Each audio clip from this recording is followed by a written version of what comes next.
አሞክሳሲሊን የጉፋንና የሳል ማስታገሻ ነው ወይስ አይደለም?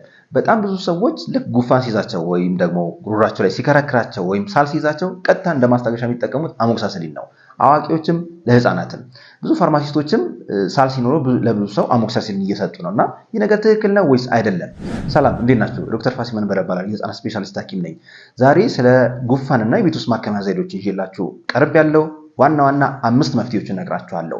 ከዚህ ጋር በተያያዘ ስለ አሞክሳሲሊን እናወራለን። አሞክሳሲሊን በነገራችን ላይ አንቲባዮቲክስ ነው። አንቲባዮቲክስ ማለት ባክቴሪያን የሚያጠፋ ወይም ጸረ ጀርም ጸረ ባክቴሪያ ማለት ነው። ስለዚህ የሚያጠፋው ባክቴሪያን እንጂ ቫይረስን አይደለም። እንደምታውቁት ደግሞ ጉፋን የሚመጣው በቫይረሶች ነው። አዲኖ ቫይረስ፣ ሜታኒሞ ቫይረስ፣ ኢንፍሉዌንዛ ቫይረስ እንደዚህ የመሳሰሉት ኮሮና ቫይረስን ጨምሮ ማለት ነው። ሁሉም ጉፋን ማምጣት ይችላሉ። ታዲያ አሞክሳሲሊን ስንል ባክቴሪያ የሚያጠፋ ከሆነ ቫይረስን አያጠፋም ማለት ነው። ስለዚህ አሞክሳሲሊን የሳል ማስታገሻም አይደለም፣ የጉፋን ማስታገሻም አይደለም። ባክቴሪያ ኢንፌክሽን ካለ ጉሮሯችን ላይ ብቻ ወይም ሳምባችን ወይም ሌላ ቦታ ባክቴሪያ ኢንፌክሽን ካለ የሚያጸዳ መድኃኒት ነው። ስለዚህ ለዛሬ 5 ዋናዎቹን የጉፋን መፍትሄዎች ይዤላችሁ ቀርቤያለሁ። አብራችሁን ቆዩ። ስለዚህ ጉፋን እንዴት እናክመው? አንደኛ በቤት ውስጥ ህክምና ውጤታማ የሆኑ ህክምናዎች አሉ። በሱ ካልተሳካ ደግሞ ህክምና ማድረግ ተገቢ ነው። ስለዚህ የመጀመሪያው አንድ ብርጭቆ ሻይ ሊሆን ይችላል ወይ ወተት ሊሆን ይችላል። እሱ ላይ ነጭ ሽንኩርት 1 ወይ 2 ነጭ ሽንኩርት በማድረግ ከላይ ደግሞ 1 ማንኪያ የወይራ ዘይት ወይም ደግሞ የጥቁር አዝሙድ ዘይት በማድረግ እሱን በቀን 1 ወይ 2 መጠጣት። ይሄ የመጀመሪያው መፍትሄ ነው። ሁለተኛ የቤት ውስጥ መፍትሄ 1 ብርቱካን ወይ 2 ብርቱካን ጨምቆ እላዩ ላይ 1 ወይም 1 ከግማሽ የዝንጅብል ዱቄት በማድረግ አንድ ላይ በማማሰል ማር ትንሽ ማድረግ ይቻላል። ይህንን በቀን 2 3 መጠቀም። ሶስተኛ መፍትሄ 1 ብርጭቆ ሻይ 1 ማንኪያ ሎሚ ከዛ በተጨማሪው ደግሞ የዝንጅብል ዱቄት 1 ወይ 2 እንዳቅማችን 1 ወይ 2 በማድረግ በማንኪያ ይህን መጠቀም። አራተኛ መፍትሄ 2 ማንኪያ የተልባ ዱቄት 1 ማንኪያ ማር ይህንን ሻይ ውስጥ ወይም ቡና ውስጥ በማድረግ ከዛ በተጨማሪ ደግሞ 1 ማንኪያ ቅቤ በማድረግ ይህን በማዋሃድ ይህንን አንድ ላይ የፈላ ውሃ ውስጥ አንድ ላይ በማዘጋጀት ሊሆን ይችላል ወይ በቡና ወይ በሻይ በመጠቀም ጉሮሮን ማከም ይቻላል፣ ጉፋን ማከም ይቻላል። አምስተኛውና ዋናው ደግሞ ፍሉ ቦምብ ይባላል። በጣም ከባድና ለማዘጋጀት ብዙ ኢንግሪዲየንት የሚፈልግ ነው። ስለዚህ የመጀመሪያው 2 ብርቱካን ቆራርጠን እናዘጋጃለን። ከዛ በተጨማሪ 1 ሎሚ በትንሹ ከትፈን ቆራርጠን እናዘጋጃለን። 1 ማንኪያ እርድ ወይም ቀረፋ ሊሆን ይችላል። ቀይ ሽንኩርት 1 በደንብ ከታትፈን፣ ነጭ ሽንኩርት ከ2 እስከ 3 ከታትፈን፣ የዝንጅብል ዱቄት ወይም ደግሞ ራሱ የተከታተፉ የዝንጅብል ፍሬሽ የሆነ ዝንጅብል መጠቀም እንችላለን። ከዛ ይህንን አንድ ላይ ቢያንስ ለ10 ደቂቃ ማሞቅ፣ ማፍላት አይባልም አክቹአሊ ማሞቅ፣ ምክንያቱም ውስጡ ያለው ቫይታሚኖች እንዳይጠፉ ካሞቅ ነው በኋላ ከ2 እስከ 3 ማንኪያ የሚሆን ማር መጨመር አለብን። ታዲያ ማር ስንጨምር መጨረሻ ላይ ከፈላለት በኋላ ወይም ከወጣ በኋላ እንጂ መጀመሪያ እሳት ላይ ማር ማድረግ የለብንም። ቶክሲክ ሊሆን ይችላል፣ እንዲሁም ማር ውስጥ ያሉትን ንጥረ ነገሮች ሊያጣ ይችላል ማለት ነው። እነዚህ የተዘጋጁትን ነገሮች አንድ ላይ አድርጋችሁ ሲፈላ ወይም ሲሞቅ አንድ ላይ በፎጣ ብትታጠኑት ለአዋቂም ለህፃንም ለሁለቱም ይሰራል። ይህን ስናደርግ ህፃናት እንዳይቃጠሉ በጣም ከፍተኛ ጥንቃቄ ማድረግ ያስፈልጋል። በጣም መፍትሄ የሚያመጣ ነገር ነው። ከዚህ በተጨማሪ ደግሞ በቂ ረፍት ማድረግ፣ በቂ ፈሳሽ መውሰድ እና ህመም ካለ፣ ራስ ምታት ካለ፣ ትኩሳት ካለ ደግሞ ፓራሲታሞል እንደየእድሜው ለአዋቂም ለህፃናትም የተዘጋጃለ ፓራሲታሞል በተጨማሪ መጠቀም ይቻላል። ሆኖም ግን ይህ ብሶ ከ7 ቀን በላይ ከቆየ ለምሳሌ ቶሎ መተንፈስ፣ ማቃሰት፣ የደረት ውጋት፣ ትውከት እና ከፍተኛ ትኩሳት በተለይ ለህፃናት ደግሞ ከ38.5 በላይ ከሄደ ግን ሐኪም ጋር ቀርቦ ማሳየቱ የተሻለ ነው የሚሆነው። ለዛሬ ያለኝ መረጃ ይህን ይመስላል። እኔ ዶክተር ፋሲል መንበረ እባላለሁ። የህፃናት ስፔሻሊስት ሐኪም ነኝ። ይህ መረጃ በጣም ለብዙ ወላጆች የሚጠቅም ስለሆነ ላይክ፣ ፎሎ በማድረግ እንዲሁም ኮፒ ሊንክ በማድረግ ለሌላው ሼር እንድታደርጉ ተጋብዛችኋል። መልካም ጊዜ።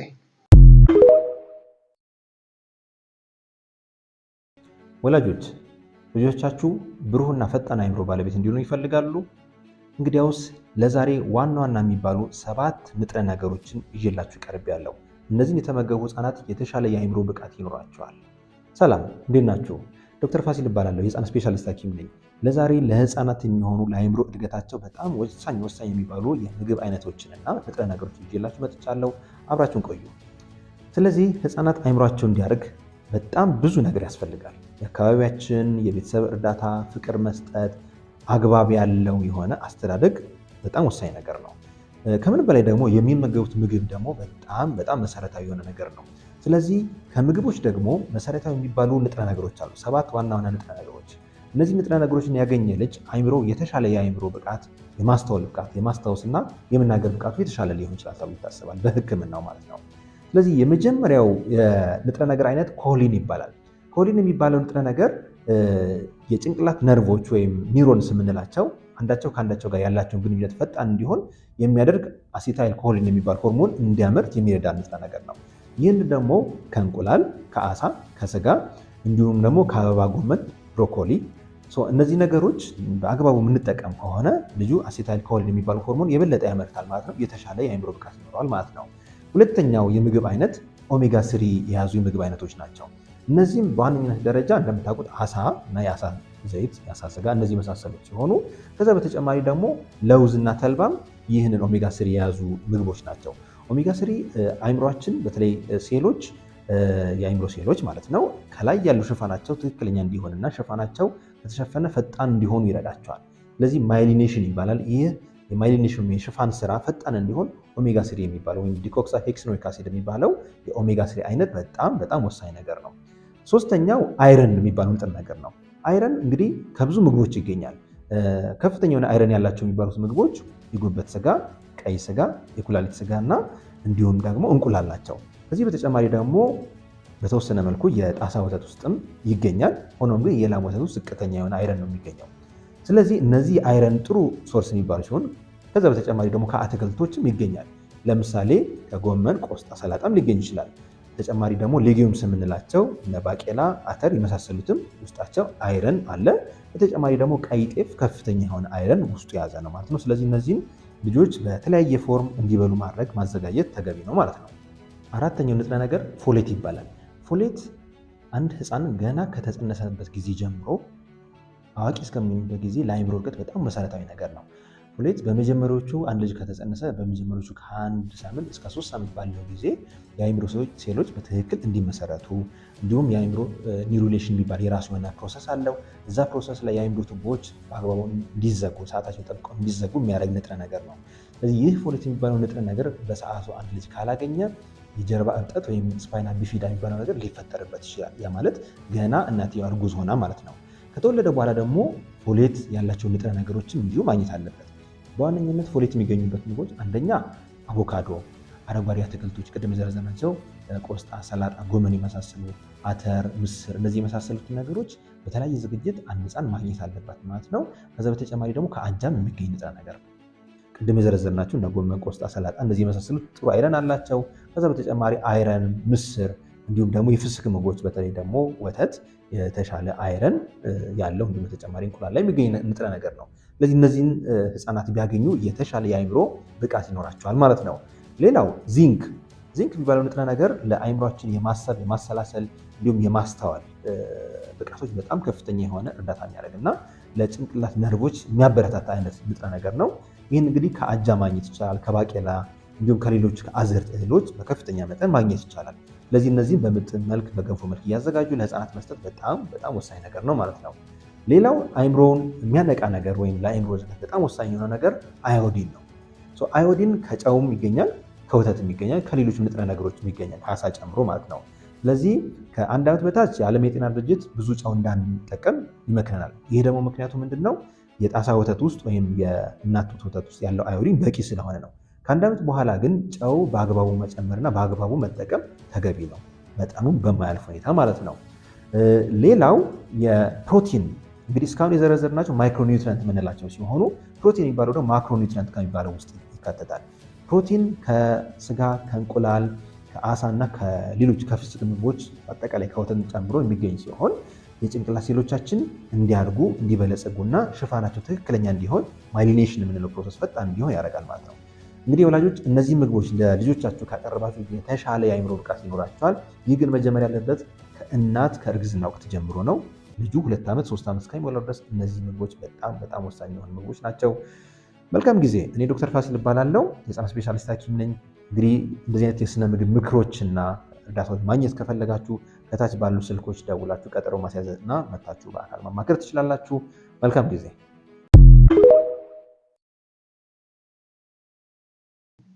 ከ1 ዓመት በታች ላሉ ህፃናት መደረግ የሌለባቸው 6 ዋና ዋና ነገሮችን ዛሬ ልንገራችሁ።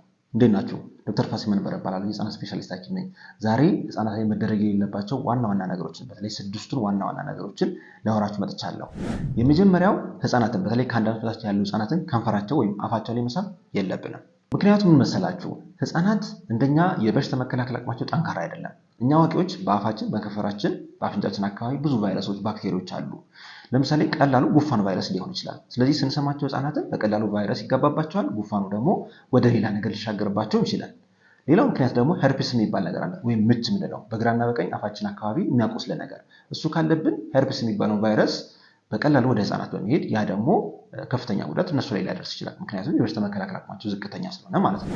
ሁለተኛው ነገር ደግሞ ህፃናትን ከ4 ወር በታች ምግብ ማስጀመር ፈጽሞ የለብንም። የዓለም የጤና ድርጅት በእርግጥ የሚለው ከ6 ወር በኋላ ምግብ ጀምሩ ነው። ይህ ሪኮሜንዴሽን በታዳጊ ሀገር ላሉ እንደ ኢትዮጵያ ላሉ ሀገራት የሚመከር ነው። ምክንያቱም ከንጽህና አንጻር ከሌሎች ከብዙ ነገሮች አንጻር 6 ወር ላይ ብቻ ምግብ ጀምሮ እስከ 6 ወር ግን የእናት ወተት ብቻ ስጡ ይላል። ሆኖም ግን ደግሞ በዩሮፒያን ካንትሪስ ወይም በአሜሪካ ደግሞ ከ4 ወር እስከ 6 ወር ባለው ሬንጅ መጀመር ትችላላችሁ ይላሉ የህክምና ተቋማት። ስለዚህ ህፃናትን ከ4 ወር በታች ምግብ መሰጣቸው ከሆነ ለአንጀት ኢንፌክሽን፣ ለአለርጂ እና ለአንጀት መታወክ፣ ለትውከትም ተጋላጭ ይሆናሉ።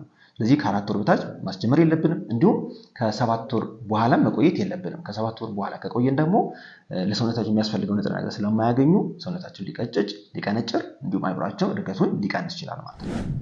ሶስተኛው ነገር ህፃናት ሲያለቅሱ ዝም ብለን ማየት የለብንም። ህፃናት በተለይ ከ1 ዓመት በታች ያሉ ህፃናት ሲያለቅሱ ወይም ሲነጫነጩ ቶሎ መርዳት አለብን። ቶሎ ማቀፍ፣ ማረጋጋት አለብን። እንግዲህ ህፃናት የሚያለቅሱበት በጣም ብዙ ምክንያት አለ። ሲርባቸውም፣ ሲጠማቸውም፣ ሲሞቃቸውም፣ ሲቀዘቅዛቸው ወይ መታቀፍ ለምደው ወይ መታቀፍ ፈልገው ሊሆን ይችላል። ብዙ ምክንያት አለው። ዞሮ ዞሮ ግን የሆነ ነገር ተቸግሯል። በዚህ ወቅት እኛ ካረዳቸው፣ ካላቀፍናቸው፣ ካላረጋጋናቸው ባህሪያቸው አስቸጋሪ እየሆነ ይመጣል። ስለዚህ እንደውም ከ1 ዓመት በታች ያሉ ህፃናት የሚፈልጉት በሙሉ አድርጉላቸው ነው የሚባል። ማቅበጥ አይባልም። ከ1 ዓመት በኋላ በተለይ ከ2 ዓመት ከ3 ዓመት በኋላ ግን ስርዓት ማስያዝ፣ ደንብ ማስተማር ተገቢ ነው የሚሆነው ማለት ነው። አራተኛው ማድረግ የሌለብን ነገር ደግሞ ምንድነው? ህፃናት ሲያለቅሱ ለማረጋጋት ብለን መወዝወዝ የለብንም። መወዝወዝ ማለት ኃይለኛ የሆነ እንቅስቃሴ ጭንቅላታቸውን ወይ አንገታቸውን ይዘን እንደዚህ የምንወዘውዛቸው ከሆነ ጫናቸው ከሆነ ጭንቅላታቸው ውስጥ ደም ሊፈሳቸው ይችላል። ይሄ ሼኪንግ ቤቢ ሲንድሮም ይባላል። ስለዚህ ህፃናት ሲያለቅሱ ቀስ ብለን ማባበል፣ ማንቀሳቀስ፣ ወደ ጎን፣ ወደፊት፣ ወደ ኋላ ማድረግ እንጂ ድንገታዊ የሆነ የንዝረታዊ የሆነ እንቅስቃሴ ካደረግን ጭንቅላታቸው በከፍተኛ ሁኔታ ሊጎዳ ይችላልና መጠንቀቅ አለብን። አምስተኛ ማድረግ የሌለብን ነገር ደግሞ ምንድነው? ህፃናት በተለይ እድሜያቸው ከ1 ዓመት በታች ሆነው ቲቪ እና ሞባይል ማየት የለባቸው። ምክንያቱም አንደኛ አይናቸውን ይጎዳል፣ ሁለተኛ የቋንቋ የንግግር እድገታቸውን ያዘገያል፣ ባህሪያቸውን አስቸጋሪ እንዲሆን ያደርጋል። ስለዚህ ህፃናት በተለይ ከ1 ዓመት በታች ከተቻለ ከ2 ዓመት በታች ቲቪ እና ሞባይል ባታሳዩ ይመከራል። ስድስተኛውና የመጨረሻው ደግሞ ከ1 ዓመት በታች ያሉ ህፃናት የማይመከሩ ወይም መሰጠት የሌለባቸው ምግቦች አሉ። ለምሳሌ አንደኛ ማር፣ ሁለተኛ የላም ወተት፣ ሶስተኛ ከፍተኛ ሜርኩሪ ይዘት ያላቸው የአሳ ዝርያዎች፣ የታሸጉ ምግቦች፣ ጨው እና ስኳር። ታዲያ እነዚህ ነገሮች ለምንድን ነው የተከለከሉት? ለምንድን ነው የማይሰጡት የሚለው ነገር ደግሞ በክፍል 2 ዝግጅታችን ላይ እናቀርብላችኋለን። እንደዚህ መረጃዎች ማግኘት ከፈለጋችሁ ፎሎ፣ ላይክ በማድረግ እንድትከተሉ ተጋብዛችኋል። እኔ ዶክተር ፋሲል መንበረ እባላለሁ። የህፃናት ስፔሻሊስት ሐኪም ነኝ። መልካም ጊዜ